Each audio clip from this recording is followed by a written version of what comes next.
Isang bulan puso ko ay lagi nasugatan. Siniseryoso ko bakit ako iniiwanan. Kaya ngayon nagising na ako sa katotohanan. Naglolokohin lang kami ng mga kababaihan. Kaya ngayon napagpasyahan na bakla aking iibigin at ipapadama ko ang himig ng aking damdamin sa kanya.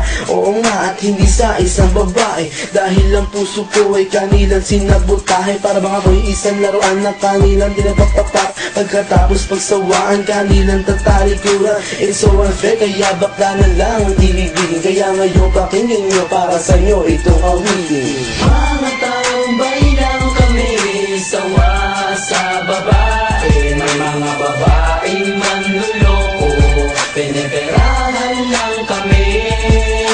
Kaya ngayon bakla na lang ang aming iibigin.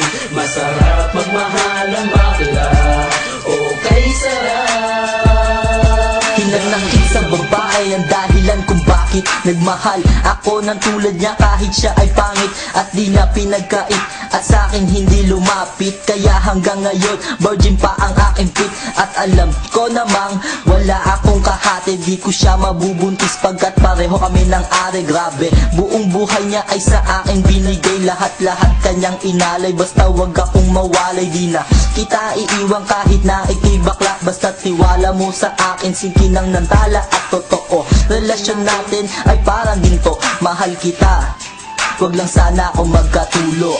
Mga taong baylang kami, sawa sa babae. May mga babaeng manluloko, piniperahan lang kami. Kaya ngayon bakla na lang ang aming iibigin.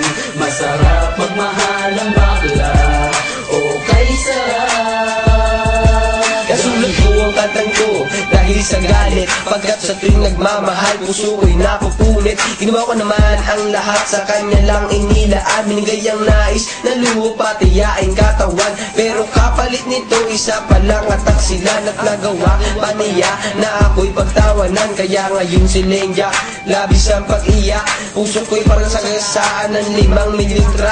Sa isip ay tumatak ang sakit na natamo. Kaya nagdesisyon tuloy ang puso na laging bigo, na bakla na lang ang iibigin ko. Hindi na ko masasaktan, nagkapera pa ako.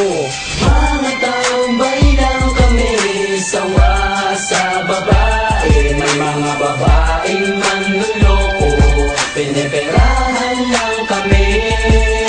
Kaya ngayon bakla na lang ang aming iibigin.